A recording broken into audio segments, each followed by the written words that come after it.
สบายดีทุกท่านเนาะวันนี้เขาจะมาสอนวิธีฝากเงินเข้าโบรกเกอร์ KVB ก่อนอื่นเมื่อให้เข้ามาอยู่ที่หน้าต่างของโบรกเกอร์แล้วมันจะมีคำว่าฝากเงินเนาะให้เขากดเข้าไปเลย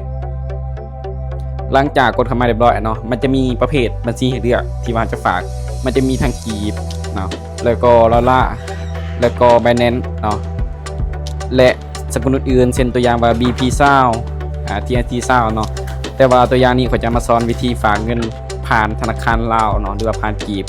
ให้เขากดเข้าไปตัวแรกเลยมันจะมีคำว่ากีบเนาะกดฝากเงินเลย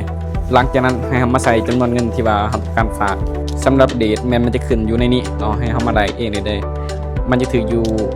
21,775กีบเนาะให้จะมาได้ให้เบิ่งเลยเช่นตัวอย่างว่าจะฝากไป100เนาะเดทมันก็คือ21,775กีบเนาะให้เขามาคูณ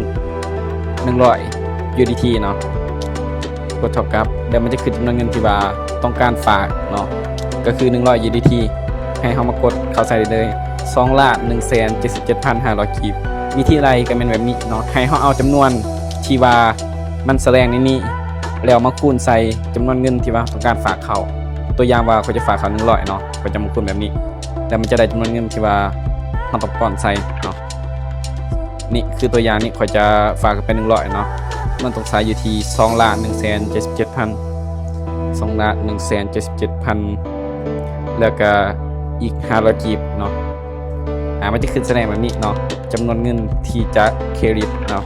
USD 100หลังจากนั้นให้เขามาเลือกบัญชีที่ว่าต้องการฝากเช่นตัวอย่างว่าผมจะฝากเข้าไปบัญชี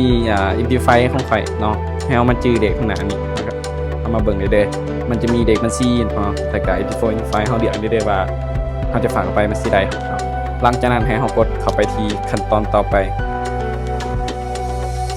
แล้วเราถ่ายแป๊บหนึ่งเนาะหลังจากที่ว่ากดเข้ามาเรียบร้อยเนาะมันจะขึ้นหน้าต่างแบบนี้ให้เขากด cross แล้วมาแคปเอาหน้าต่างตัวนี้แคปเอาหน้าต่างตัวนี้แล้วมันจะมีคำว่า2,177,500กีบตัวนี้เป็นจำนวนเงินที่ว่าเขาต้องโอนเนาะหลังจากที่ว่าเขาแคปมาเรียบร้อยให้เขาเข้ามาอยู่ที่บัญชีของเขาได้เลยเนาะเช่นตัวอย่างว่าในคลิปวิดีโอนี้จะใส่เป็นบัญชี BC1 เนาะให้เขากดไปเลยแล้วกดบัญชีที่ว่าเราต้องการสำนักเงินหลังจากนั้นกดวันเพย์เนาะแล้วให้เรามากดบอลตัวนี้เนาะ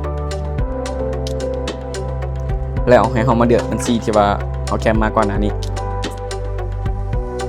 แล้วกดบัญชีของเราที่ว่าเราต้องการฝากเขา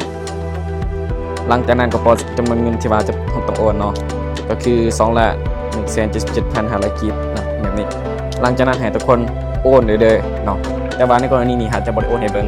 หลังจากที่ว่าโอนสำเร็จเรียบร้อยเนาะให้เขากลับมาที่หน้าโบรกเกอร์คืนแล้วกด back to broker play นี่หลังจากที่ว่ากดเรียบร้อยเนาะให้